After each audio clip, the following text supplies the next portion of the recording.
मैं आता हूँ तेरे पास, प्रभु यीशु मेरे मसीह, मेरे पापों के लिए ही उधार दे मसीह।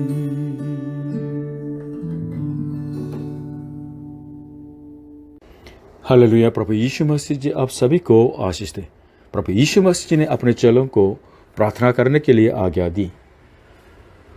परीक्षा में न पढ़ने के लिए प्रार्थना करनी है और लगातार प्रार्थना करने के लिए आज्ञा दी। हर वक्त पवित्र आत्मा में प्रार्थना करने के लिए और दूसरों को न दिखाने के लिए प्रार्थना करो, इस तरह भी आज्ञा दी। जब हम प्रार्थना करते हैं तो पिता परमेश्वर को दिखाने के लिए गुप्त रूप से प्रार्थना करने के लिए आज्ञा दी। जरा सा भी संदेह न करके केवल विश्वास से प्रार्थना करने के लिए आज्ञा दी। प्रभु यीशु स्वयं बहुत प्रार्थना करते थे, इतने व्यस्त प्रोग्राम में भी। इस तरह उन्होंने प्रार्थना का महत्व समझा दिया था हमें। प्रार्थना पिता परमेश्वर के साथ संगति है, हमारी आत्मिक सांस है, जीवन है और परमेश्वर की सामर्थ्य है। हम किसके लिए प्रार्थना करें?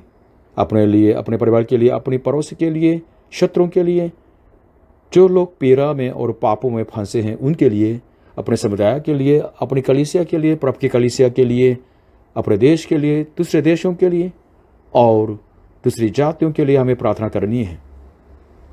हमारे चारों तरफ अनगिनत लोग पीड़ा में हैं, इसलिए उनके लिए प्रार्थना करना अनिवार्य है।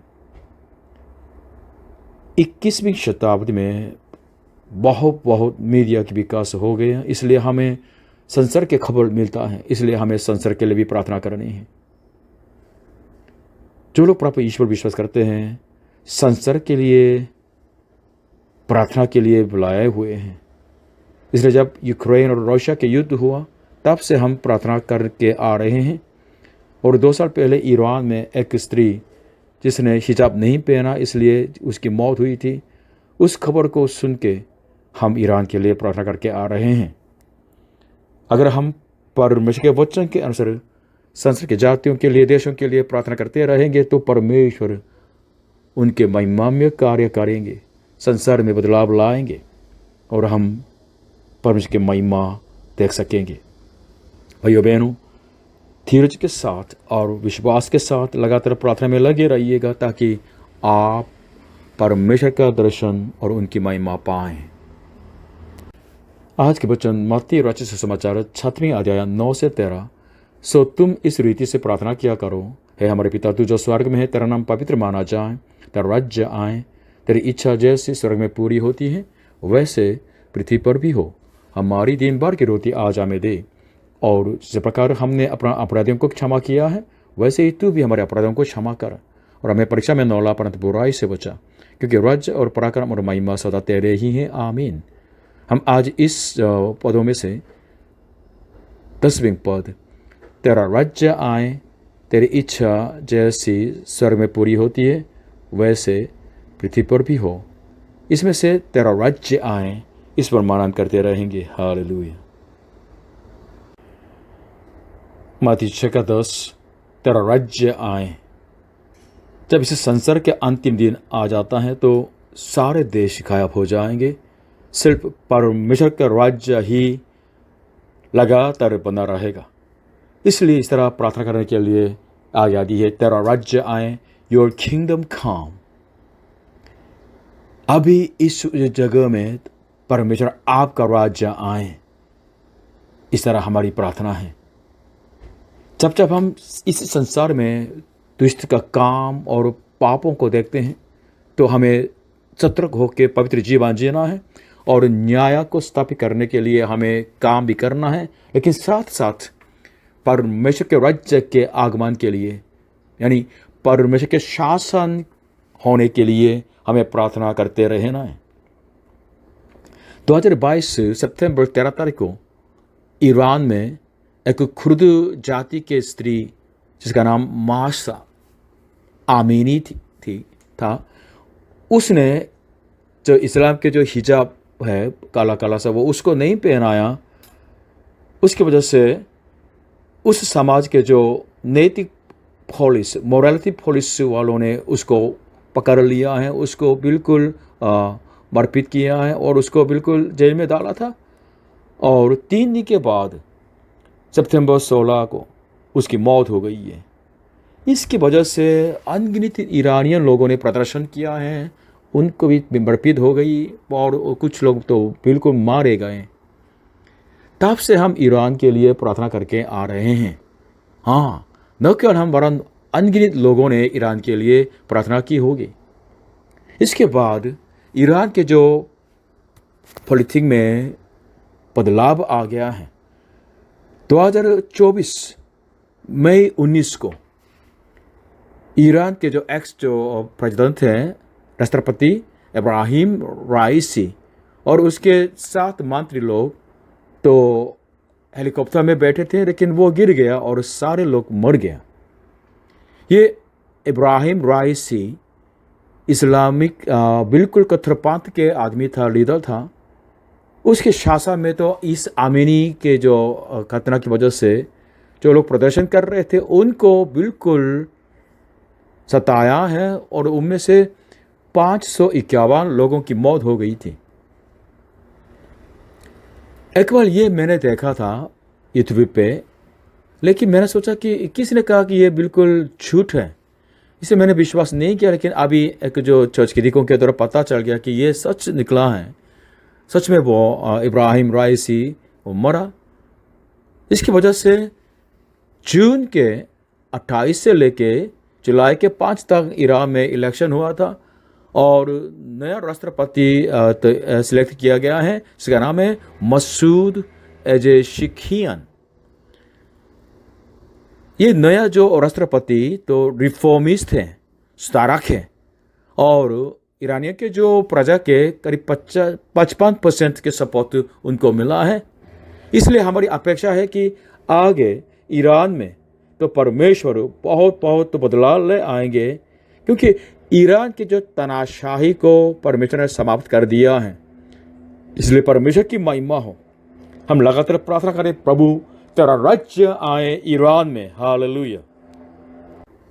जब हम प्रभु ईश्वर विश्वास करते हैं, परमेश्वर हमें इस संसार में सेवा देते हैं और मिशन देते हैं। उनमें से एक है संसार के लिए प्रार्थना, मिशन, सेवा।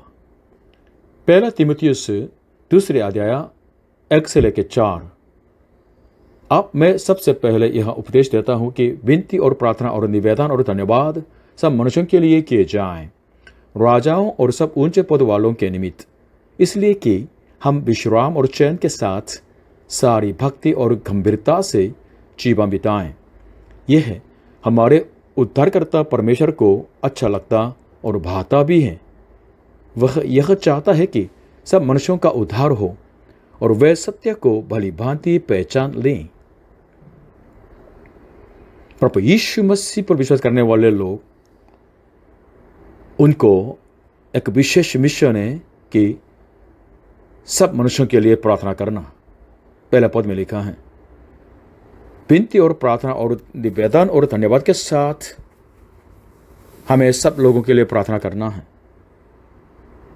संतों की इस प्रार्थना के द्वारा अनेक जो जीवनों में, उनके जीवन में सचमुच में परमेश्वर का राज्य आता है। हम हमारी प्रार्थना के द्वारा दूसरों को बिल्कुल आशीषित कर सकते हैं। और जो प्रभु पर विश्वास करते हैं, उनके प्रार्थना मिशन ये भी है कि राजाओं के लिए, सब ऊंचे पद वालों के लिए, अगुवाओं के लिए प्रार्थना करना, क्योंकि उनके प्रार्थना के द्वारा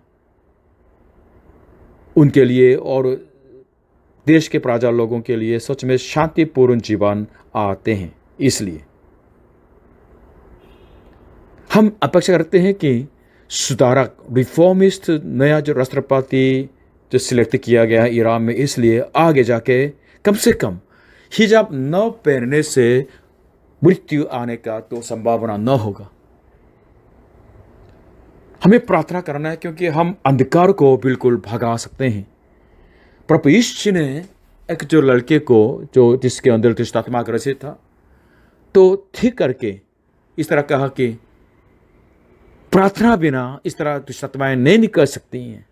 मरकुस 9:29 में लिखा है, जब हम प्रार्थना करेंगे तो लोग अंधकार में से ज्योति में और मृत्यु में से बिल्कुल जीवन में प्रवेश करेंगे। हालेलुया। प्रभु ईश्वर विश्वास करने वाले की प्रार्थना के द्वारा परमेश्वर के राज्य, परमेश्वर का शासन इस पृथ्वी पर आते हैं। हालेलुया। क्योंकि परमेश्वर ये चाहते हैं कि सारे लोग सुसमाचार को सुने, सत्य को जाने, ताकि उद्धार को पा सकें। इस तरह परमेश्वर की इच्छा है, इसलिए हमें संसार के लिए प्रार्थना करनी है, लोगों के लिए प्रार्थना करनी है।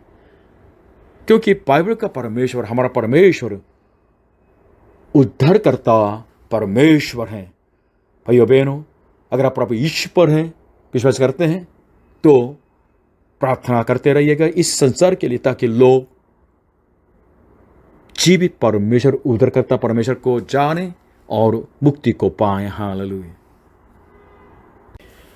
हमें क्यों प्रार्थना करनी है संसार के लिए? क्योंकि हमारा यहोवा परमेश्वर राजाओं का राजा है।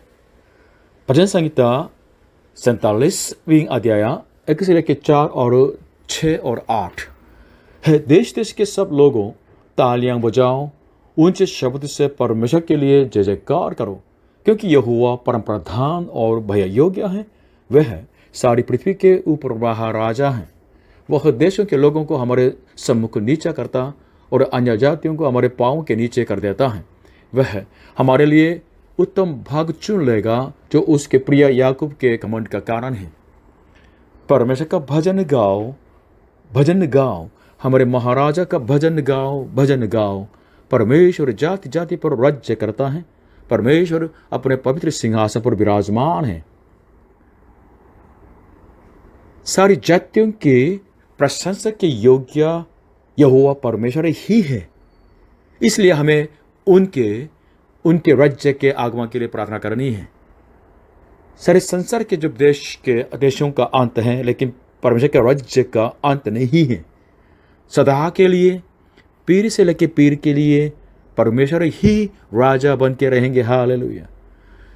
प्रभु ईश्वर विश्वास करने वाले लोग प्रार्थना करें, सब जातियों के लिए, अधिकारियों के लिए, संसार के देशों के लिए और जातियों के लिए, ताकि सारे पृथ्वी पर परमेश्वर का राज्य यानी परमेश्वर का शासन आ जाए।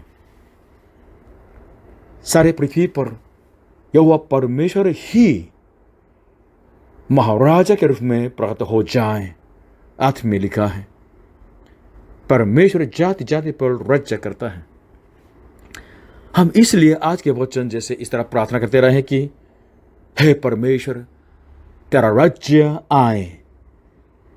ओ गॉड, योर किंगडम कम, ताकि हम एक दिन अपने पवित्र सिंहासन पर विराजमान हुए परमेश्वर का, हमारे पिता का दर्शन पाएं। हालेलुया। प्रभु यीशु मसीह जी अब सभी को आशीष दें। आमीन।